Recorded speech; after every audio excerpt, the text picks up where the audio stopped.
నమస్కారం. Sunshine hospital సుఖీభవకు స్వాగతం. Powered by Ankura hospital for women and children Hyderabad, my doctor కేశతైలం మరియు మల్లికా స్పైన్ సెంటర్ గుంటూరు.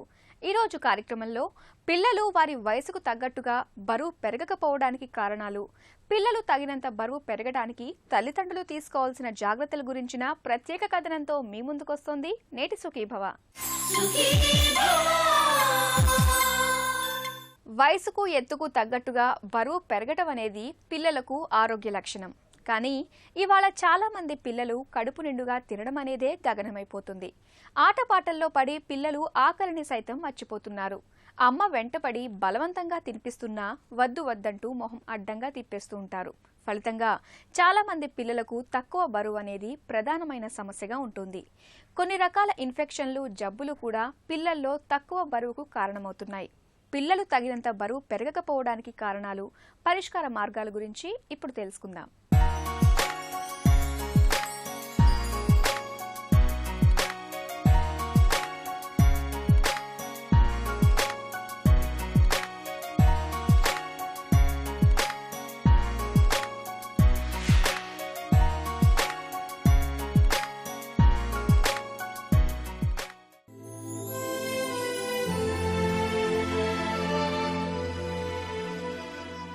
బాల్యం నిత్య వసంతం లాంటిది. చిన్నారుల ఎదుగుదలలో మార్పులు స్పష్టంగా కనిపించేది బాల్యంలోనే. తల తిప్పడం, నవ్వడం, ముఖాల్ని గుర్తించడం, కూర్చోవడం, నిల్చోవడం, అమ్మా నాన్న అని పలకడం, సొంతంగా తినడం, రకరకాల ఆట వస్తువులతో ఆడుకోవడం, ఇలా చిన్నారుల్లో ప్రతి ఎదుగుదల మనకు విస్పష్టంగా కనిపిస్తాయి. పిల్లల్లో ఈ మార్పులన్నింటిలో కూడా తల్లిదండ్రుల్ని బాగా కలవరపెట్టే అంశం మా పిల్లవాడు ఒళ్ళు చేయట్లేదు, మా పిల్లవాడు తగినంత బరువు లేడు అన్నవి. ప్రతి తల్లి తండ్రి తన బిడ్డ ఎంత బరువుంది, ఎదుగుతుందా లేదా అని ప్రశ్నించడము ఒక మంచి మార్పుగా మనం భావించాలి. ఎందుకంటే వాళ్ళ శ్రద్ధ, వాళ్ళ గ్రహించే శక్తి, వాళ్ళ పిల్లల మీద ఉన్న ప్రేమ దాంతో నిదర్శనం అవుతుంది. మరి బరువు అనేది క్రమక్రమంగా పెరగాలి. ఆ పెరుగుదల ఎలా ఉండాలి అంటే, ప్రతి పాప పుట్టిన తర్వాత 5 నెలలకు 2 అవుతుంది బరువు, సంవత్సరానికి 3 అవుతుంది, 2-2.5 సంవత్సరాల వచ్చే వరకు 4 అవుతుంది, 10 సంవత్సరాలకు 10 అవుతుంది. గ్రోత్ చార్ట్ మీద మనము చూసుకుంటే క్రమబద్ధంగా పెరుగుతుందా లేదా అనేది తెలుస్తుంది. అది మనం తల్లిదండ్రులకు చూపించి సరి అయిన క్రమ పద్ధతిలో పెరుగుతుందా లేదా అని చూపించాలి. కానీ చాలామంది ఈ మధ్యకాలంలో ప్రిమేచ్యూర్ బర్త్స్ ఎక్కువ అవుతూ ఉన్నాయి. తక్కువ బరువుతో పుట్టేవాళ్ళు మన దేశంలో 33%. మరి ఈ 33% మంది తక్కువ బరువుతో పుట్టినా మరి వాళ్ళు క్యాచప్ గ్రోత్ పెరుగుతున్న కొద్దీ అందరితో సమానంగా అందుకునే రీతిలో పెరుగుదల ఉందా లేదా అని కూడా చూసుకోవాల్సిన అవసరం ఉంది. అందుకోసమే డాక్టర్ దగ్గరికి వెళ్ళినప్పుడు బరువు ఎంత ఉంది, పోయిన నెలకి ఈ నెలకి ఎంత పెరిగింది, గ్రాఫ్లో గీయండి అని అడిగి గీత గీసుకుంటే మనకు స్వాంతన, ఒకవేళ పెరగకపోతే ఏం చర్యలు తీసుకోవాలి అని మనం డాక్టర్ని అడిగి తెలుసుకొని దాన్ని సరిదిద్దడానికి అవకాశం దొరుకుతుంది. బాల్యంలో చిన్నారుల బరువు సుమారుగా ఇలా ఉంటుంది. పుట్టినప్పుడు 3 కిలోలు, 3 నెలలప్పుడు 6 కిలోలు, 6 నెలలప్పుడు 7.8 కిలోలు, 9 నెలలప్పుడు 9.2 కిలోలు, ఏడాది వయస్సప్పుడు 10.2 కిలోలు, 2 ఏళ్ల వయసప్పుడు 12.3 కిలోలు, 3 ఏళ్లప్పుడు 14.6 కిలోలు, 4 ఏళ్లప్పుడు 16.7 కిలోలు, 5 ఏళ్లప్పుడు 18.7 కిలోలు. పిల్లలు అబ్బాయిలా లేక అమ్మాయిలా అన్నదాన్ని బట్టి పిల్లల వయస్సుకు తగ్గ బరువు కాస్త అటూ ఇటూగా కూడా ఉండొచ్చు. అంత మాత్రం చేత కంగారు పడాల్సిన పని లేదు. పిల్లవాడు ఎలాంటి అనారోగ్య సమస్యలు లేకుండా చలాకీగా ఉన్నాడా లేదా అన్నదే ప్రధానమని డాక్టర్లు చెబుతారు. పుట్టిన ప్రతి బిడ్డకు పుట్టగానే మొదటి అర్ధ గంట లోపట్నే తల్లిపాలు తాగే హక్కు ఉంది, తల్లికి ఇచ్చే ధర్మము ఉంది. 6 నెలల నిండే వరకు తల్లిపాలు మాత్రమే ఇస్తే ఎదుగుదల సరిగ్గా ఉంటుంది. ఆహార పోషణ లోపము రానే రాదు, జబ్బులు వచ్చే అవకాశం తక్కువ, ఎదుగుదల పర్ఫెక్ట్గా ఉంటుంది. రెండవ నియమావళి ఏంటిది అంటే తల్లిపాలతో పాటు అదనపు ఆహారము ఇవ్వాలి పిల్లలకు. ఉగ్గు, అన్నము, పప్పు, నెయ్యి, అలాగే రాగి జావ, అలాగే కంజి కిట్, అలాగే అరటిపండు, ఉడకబెట్టిన ఆలుగడ్డ, ఉడకబెట్టిన యాపిల్, స్టూడ్ యాపిల్. మిగతా ఎదుగుతున్న కొద్దీ ప్రతి నెల ఒక్కొక్క కొత్త వస్తువు మెత్తగా పిసికి గుజ్జు చేసి ఇవ్వాలి. 9 నెలలు నిండగానే అమ్మ నాన్న ఇంట్లో ఉన్న పెద్దలందరూ ఏమి తింటూ ఉంటే ఆ ఆహారాన్ని తీసుకొని గుజ్జు చేసి పిల్లలకు పెట్టవచ్చు. సంవత్సరం నిండితే ఇంట్లో అందరూ తిన్న ఆహార పదార్థాలన్నీ పంచుకొని తినడానికి వీలుగా ఉంటుంది. ఇవి ఆహార నియమాన్ని పాటించవలసింది. ఇంకొకటి ఏంటంటే సమయం. చిన్న పిల్లలకు మిల్క్ ఆన్ డిమాండ్ ఫీడింగ్. ఎప్పుడు అవసరమైతే అప్పుడు తల్లి చనుబాలు పిల్లకు పట్టడానికి పూనుకొనాలి. 6 నెలలు నిండిన తర్వాత వాళ్ళు ఎంత తింటే అంత మూతి తిప్పేదాకా పెట్టాలి. పిల్లవాని అయిష్టాలకు అనుగుణంగా మనం పెట్టాలి. వాళ్ళను ఒత్తిడి చేసి కుక్కి పెట్టొద్దు. అలా ఒత్తిడి చేసి పెట్టడం వల్ల వాళ్ళ దగ్గర ఉన్న బ్రహ్మాస్త్రం ఏంటిదంటే వాంతి చేస్తారు. దాంతో వాడు గెలుస్తాడు, మనం ఓడిపోతాం. కనుక వాళ్ళకి ఇష్టానికి అనుగుణంగానే ఎంత తినాలి, ఏం తినాలి అనేది వాళ్ళకి ఇష్టానికి ఇడిచిపెడితే మంచిది. సన్నగా ఉండటం అనేది కొన్ని కుటుంబాల్లో వంశపారంపర్యంగా వస్తుంటుంది. ఇలాంటప్పుడు పిల్లలు ఒక పరిమితికి మించి పెరగటం సాధ్యం కాదు. అలాగే దీర్ఘకాలిక జబ్బులు ఉన్నప్పుడు, థైరాయిడ్ వంటి ఇబ్బందులు ఉన్నప్పుడు, పిల్లలు తగినంత బరువు పెరిగినప్పుడు చాలామంది మార్కెట్లో దొరికే రకరకాల ప్రోటీన్ పౌడర్లని, సప్లిమెంట్లని వాడేందుకు ప్రయత్నిస్తూ ఉంటారు. అలాగే ఫలానా తిండి పెడితే పిల్లలు బొద్దుగా చూడచక్కగా తయారవుతారని పేపర్లు, టీవీల్లో చూపించే ప్రకటనల్ని నమ్మి వాటిని కొని పిల్లలకు వాడుతూ ఉంటారు. నిజానికి ఇవన్నీ వ్యర్థ ప్రయత్నాలే అంటారు డాక్టర్లు. పిల్లల్లో తక్కువ బరువు గురించిన మరిన్ని వివరాల్ని ఇప్పుడు చూద్దాం.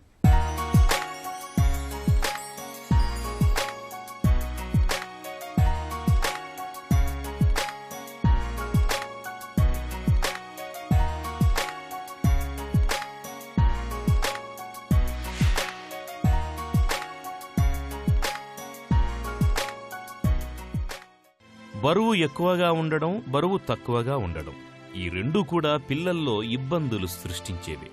నిజంగానే బరువు తక్కువగా ఉంటే దానికి మెడికల్ కారణాలేమైనా ఉన్నాయా అని వెతకాలి. మొదటగా పిల్లలు నెలలు నిండకుండా పుట్టారేమో కూడా తెలుసుకోవడం ప్రధానం. అలాగే కొన్ని కుటుంబాల్లో వంశపారంపర్యంగా కూడా పిల్లలు బరువు తక్కువగా ఉండొచ్చు. పిల్లలు సరిగ్గా తినకపోయినా, నిద్ర సరిగ్గా పోకపోయినా కూడా తగినంత బరువు పెరగరు. అలాగే థైరాయిడ్ సమస్యలున్నా, పొట్టలో నులిపురుగుల్లాంటివి ఉన్నా కూడా పిల్లలు బరువు పెరగరు. 3 పూటలా సరిగా తిన్నా ఎక్కువ శక్తిని ఉపయోగించడం వల్ల ఎప్పుడు చూడు ఆడడము, ఎగరడము, గెంతడము, హైపర్ యాక్టివిటీ ఉన్న పిల్లలు ఒళ్ళు పట్టడం కొద్ది తక్కువ. కానీ కొన్ని జబ్బుల వల్ల కూడా ఎంత తిన్నా ఒళ్ళు పట్టకపోవడం అనేది ఉంటుంది. దాంట్లో ఎదుగుతున్న పిల్లలు తింటున్నారు కానీ ఎదగట్లేదు అంటే వాళ్లకు డయాబెటీస్ ఉందా, జువెనైల్ డయాబెటీస్, చిన్నపిల్లల్లో వచ్చే డయాబెటీస్ ఉందా, ఆ థైరాయిడ్ ఎక్కువ పనిచేస్తుందా, హైపర్ థైరాయిడిజం.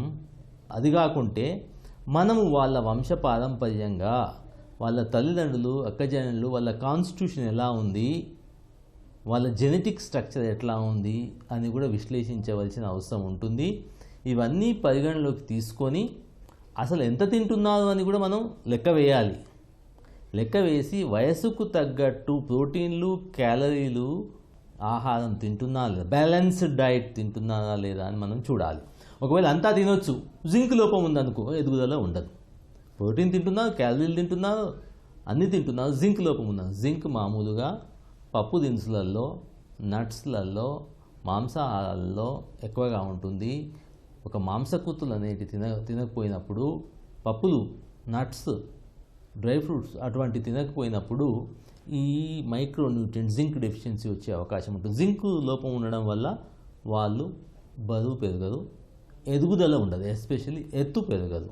అంటే ఇటువంటి మైక్రోన్యూట్రియంట్ డెఫిషియన్సీస్ కూడా ఉన్నాయా అని లేదా అని కూడా మనము చూసుకోవాల్సి వస్తుంది. దాన్ని డాక్టర్ దగ్గరికి వెళ్ళి చూయించి అడిగి తెలుసుకొని దానికి తగ్గట్టు మనము ఆహార అలవాట్లను సరిదిద్దుకుంటే ఈ లోపాన్ని మనము సరిదిద్దుకోవచ్చు.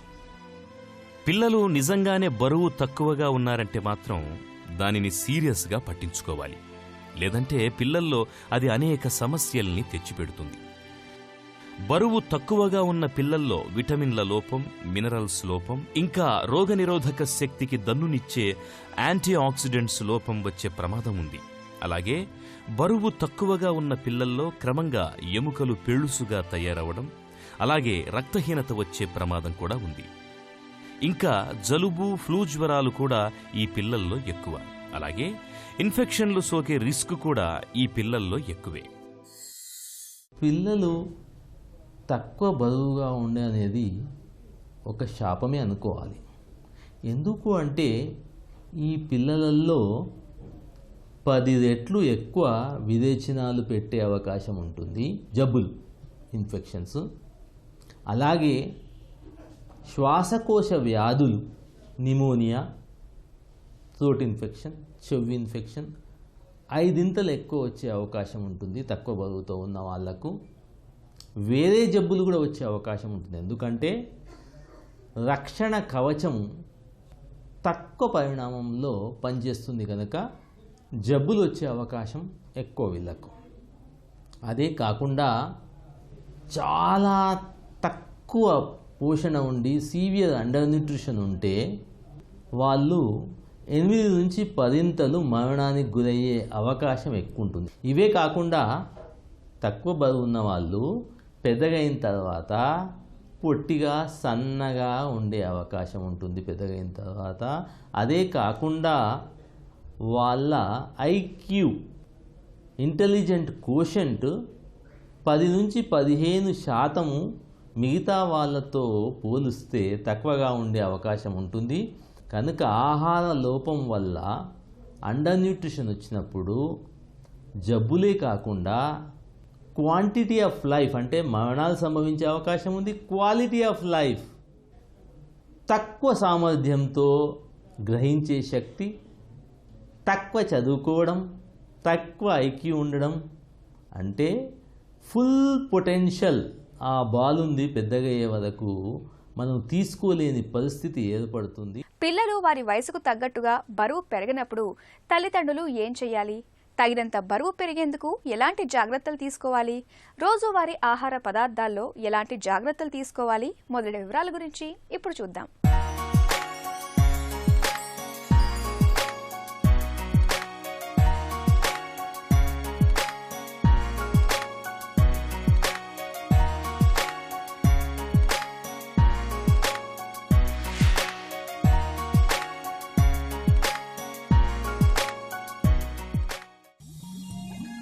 ₹30 కోట్లు. ఇది ఇండియాలో చిన్న పిల్లల సంఖ్య. ఇదే ఆహారోత్పత్తులు, పానీయాల పాలిట వరమయ్యింది.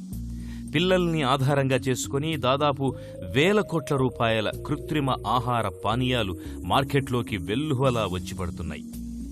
ఇవి పిల్లల్ని, వారి తల్లిదండ్రుల్ని కూడా విపరీతంగా ఆకర్షిస్తున్నాయి. దీంతో సంప్రదాయ ఆహారాల స్థానంలో తల్లిదండ్రులు ఏ కంపెనీ ఆహారం పెడితే బాగుంటుందనే హైటెక్ అయోమయంలో చిక్కుకుంటున్నారు. ప్రతి ఒక్కరు, తల్లిదండ్రులందరూ, డాక్టర్లు కూడా ఒకటే తాటి మీద ఉండి ప్రతి పిల్లకు ఇంట్లో ఆహార వస్తువులు ఇంట్లో సమకూర్చుకున్నయే వండి జావ మాదిరిగా చేసి పెట్టడం నేర్చుకోవాలి. దాంతోపాటు పండ్లు పెట్టొచ్చు, కూరగాయలు పెట్టొచ్చు, ఉడకబెట్టిన క్యారెట్ పెట్టొచ్చు, ఆలుగడ్డ పెట్టొచ్చు, యాపిల్ పెట్టొచ్చు. ఇలా ఇంట్లో చేసుకున్నవి పెడితే మంచిది. డబ్బా తిండి తినడం వల్ల ఏమవుతుందంటే అవి ఖర్చు ఎక్కువ, బీదరికం ఉన్నప్పుడు ఖర్చు ఎక్కువ పెట్టాలంటే దాన్ని పల్సగా చేసి పెట్టవలసి వస్తుంది కొద్ది కొద్దిగా. అంటే ఎలుకకు పెట్టినట్టు 1 చెంచా, చిలుకకు పెట్టినట్టు 2 చెంచాలు పెట్టి అబ్బా ఎంతో పెట్టినాము అనే తృప్తి చెంది పుట్ట నిండదు, ఆకలి తీరదు, దొడ్డు గాడు వాడు బక్కగా ఉంటాడు. మరి బొద్దుగా ఎప్పుడు అవుతాడు వాడు? ఒకవేళ వాళ్లకు పెట్టే స్తోమత ఉండి డబ్బాలు కొనుక్కొని పెడుతున్నా అనుకో, మరి దాంట్లో ప్రేమ ఉంటుందా? ఉండదు. ఎవరో వండింది, ఎప్పుడో వండింది, ఎన్ని నెలల క్రితమో ఏడాది కింద వండింది పెట్టడం అనేది భావన మన సంస్కృతి కానే కాదు. దాంతోపాటు అది చెడిపోకుండా ఉండడానికి ప్రిజర్వేటివ్స్ యాడ్ చేయవలసి వస్తుంది, కలర్స్ యాడ్ చేయవలసి వస్తుంది, వాసన యాడ్ చేయవలసి వస్తుంది. ఇవన్నీ అదనపు అడిటివ్స్ ఆహారంలో పెట్టడం అవసరమా అంటే అవసరం లేదు. ఇవి పెట్టడం వలన అలర్జీలు వచ్చే అవకాశము, మన రక్షక కవచము దెబ్బతినే అవకాశము ఇవన్నీ ఉంటాయి. ఇవన్నీ తెలియకుండా ఒకరిని చూసి ఒకరు గొర్రెదాటు దాటి ఓహో స్థితివంతులు వాళ్ళు వండుకునే స్తోమత లేక ఒళ్ళొంగక కొనుక్కొని తెచ్చి పెడుతుంటే వాళ్ళని చూసి స్తోమత లేని వాళ్ళు కూడా ఒళ్ళు వంగే వాళ్ళు కూడా వంగకుండా ఇంట్లో వండుకోకుండా అదొక ఫ్యాషన్గా తయారయ్యి మేము కూడా ఈ డబ్బాలు తిండి పెట్టినామని చూయించుకోవడానికి తప్ప పిల్లలకు వచ్చి ఒదిగేది ఏమీ లేదు. దాంతో పిల్లలకు అన్నం పెట్టడం ఇదో పెద్ద ప్రహసనం. కొద్దిమంది తల్లులకైతే పిల్లలకు అన్నం తినిపించడమే ఒక కార్యక్రమంగా ఉంటుంది. మా పిల్లవాడు సరిగ్గా తినట్లేదన్నదే వారి ఏకైక ఫిర్యాదు. చివరకు ఈ బలవంతంగా తినిపించే కార్యక్రమం ఎక్కడిదాకా వెళ్తుందంటే పిల్లలు తల్లి చేతిలో అన్నం ప్లేటు చూడగానే ఆమడ దూరం పారిపోయే స్థితికి చేరుకుంటుంది. అయినా తల్లిదండ్రులు మాత్రం మా పిల్లలు సరిగ్గా తినట్లేదు, బరువు పెరగట్లేదు అనే డాక్టర్లను ఆశ్రయిస్తుంటారు. మనము షష్ఠీ అన్నప్రసానే అంటే 6 నెలల తర్వాత మనము ఇంట్లో వండి మన పిల్లలకు మనమే వండి ప్రేమతో పెట్టి తాజాగా అప్పుడే వండింది పెడితే ఆరోగ్యకరము. ఆ పెట్టేది కూడా అన్నము పప్పు, లేకపోతే ఇతర దినుసులన్నీ కలిపి దాన్ని పొడి చేసి పిండి చేసి దాన్ని ఉడకబెట్టి జావ మాదిరిగా కూడా ఇవ్వచ్చు. అంటే కంచి కిట్ ఉందనుకోండి, దాంట్లో అన్పాలిష్డ్ రైస్, జొన్నలు, గోధుమలు, సజ్జలు, రాగులు, మొక్కజొన్నలు, దాంతోపాటు పెసరపప్పు, మినపపప్పు, పుట్నాల పప్పు, సోయా, బాదాం, కాజు, ఇలాచి ఇవన్నీ కలిసినవి ఉంటున్నాయి. ఇవి చాలా సంపూర్ణమైన అదనపు ఆహారం. ఇటువంటి మనము ఇంట్లో వండి పెడితే ప్రేమ ఉంటుంది, తాజా ఉంటుంది, తృప్తి ఉంటుంది, సంపూర్ణంగా ఉంటుంది ఆహారం, మంచిగా ఎదగలుగుతారు. అలాగే ఇది బాగా బలం ఉంటుందేమో అని తల్లిదండ్రులు అందరూ మేము ఈ ప్రోటీన్ బిస్కెట్లు పెట్టాలన్నా, శక్తి ఉంటుంది, స్ట్రెంగ్త్ ఉంటుంది, ఈ పాలల్లో ఈ పౌడర్ కలిపి తాగించాలన్నా, ఆ పౌడర్ తాగించాలన్నా అని అడుగుతారు. ఆ పౌడర్లలో ఏముంటుందంటే గోధుమలు పిండి చేసి పాలు చక్కెర కలిపి ఎండబెట్టి పౌడర్ చేసి ఒక మంచి వాసన వేసి ఒక రంగు వేసి మిషన్లో తిప్పేసి బాటిల్లో వేసి ప్యాకెట్లో వేసి సిల్ బంద్ చేస్తే ఆ పౌడర్ తయారవుతుంది. అది 1 చెంచా పాలల్లో వేసి తినడం వల్ల ఇంత బలవంతుడు భీమునంత అవుతాడు అనుకుంటే తప్పు. మనం ఇచ్చే ఆహారమే మేలు, అదే శక్తివంతమైంది. తల్లిపాలు, ఇంట్లో వండిన తిండి, ప్రేమ, ఒత్తిడి లేకుండా శాంతంగా, ప్రశాంతంగా, ఇష్టంగా, కష్టం లేకుండా ఇలా పెట్టినప్పుడు సమతుల ఆహారం పిల్లలకు అందుతుంది. సరి అయిన వయసుకు తగ్గట్టు బరువు, పొడవు పెరుగుతుంది, ఆరోగ్యవంతులుగా ఉంటారు. పిల్లలు ఆరోగ్యంగా, చక్కగా, చలాకీగా ఉన్నారా లేదా అన్నదే ఏకైక కొలమానం. బరువు కాస్త అటూ ఇటూగా ఉండొచ్చు, అదేం పెద్ద ప్రమాదం కాదని డాక్టర్లు చెబుతారు. నిజంగానే పిల్లలు బరువు తక్కువగా ఉంటే మాత్రం మెడికల్ కారణాలు ఏమైనా ఉన్నాయేమోనని కనుక్కొని వాటికి చికిత్స చేయించాలి. అలాగే మార్కెట్లో దొరికే జంక్ ఫుడ్, కూల్ డ్రింక్స్ కంటే ఇంట్లో కాస్త వెరైటీగా తయారు చేసి తినిపించే సంప్రదాయ ఆహారాల ద్వారా పిల్లలు తగినంత బరువు పెరగడమే కాకుండా దాని ద్వారా తల్లి పిల్లల మధ్య మమకారం, అనుబంధం కూడా పెరుగుతాయని డాక్టర్లు చెబుతున్నారు. పిల్లలు వారి వయసుకు, ఎత్తుకు తగ్గట్టుగా బరువు పెరగకపోవటానికి కారణాలు, పిల్లలు తగినంత బరువు పెరగడానికి తల్లిదండ్రులు తీసుకోవాల్సిన జాగ్రత్తల గురించిన ప్రత్యేక కథనాన్ని చూశాం కదా. తిరిగి రేపటి సుఖీభవలో మళ్ళీ కలుసుకుందాం. సుఖీభవ కార్యక్రమానికి సంబంధించి మీ విలువైన సూచనలు, సలహాల్ని వెంటనే మాకు రాయండి. మా చిరునామా Sukhibhava, ETV, Ramoji film city, Hyderabad 501512 లేదా sukhibhava@etv.co.in కు మెయిల్ చేయండి. మీ ఆరోగ్య సంజీవిని సుఖీభవ కార్యక్రమాన్ని ఇప్పుడు యూట్యూబ్ ఆన్లైన్లో www.youtube.com/etv news లింక్ ద్వారా కూడా వీక్షించండి.